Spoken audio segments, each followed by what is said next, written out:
I am Maharlika.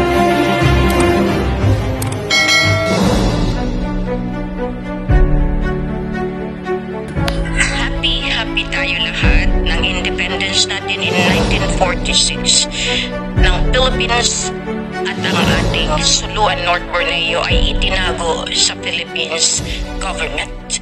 Philippine Islands, mabuhay. The independence since 1946 ay talagang inayos iyan ng ating mga grandfathers, ang lolo.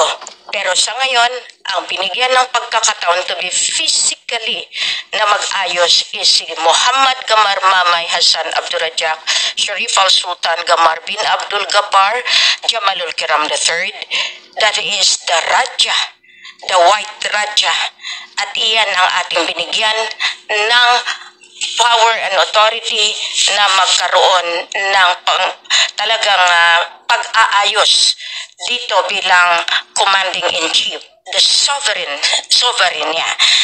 At ang talagang inutusan para gagamutin, titikluin ang mga nagkasala, kung ayaw bumalik, rehas na bakal.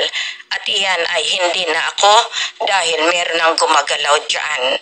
Iyan, si Queen Maria Makiling Helen Fatima Nazaria Panolino Abdul Rajak, Jusimulan bin Baginda Ali Elizabeth III.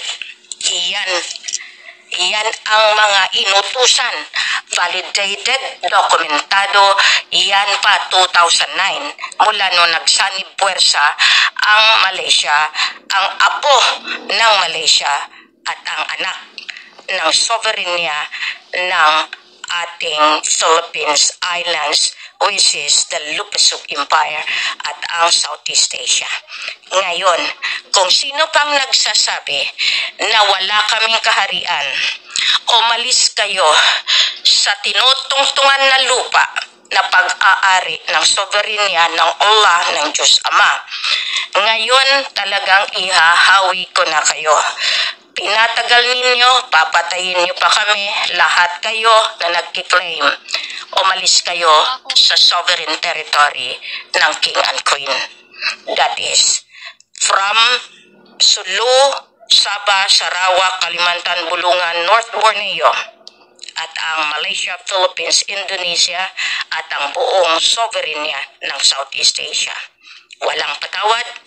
Ang independence ay independence galing sa pamumuno ng mga illegal, corrupt government na nag-end noong September 16, 2023 dahil nagbigay ako ng palugit at yung palugit na yon nagtapos in 2018.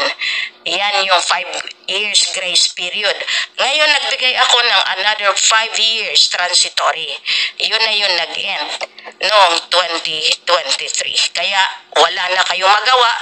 Kakalad ka rin talaga kayo dahil legal ang pamamaraan ko at iyan ang iniutos natin na i-implementa ng United Nations.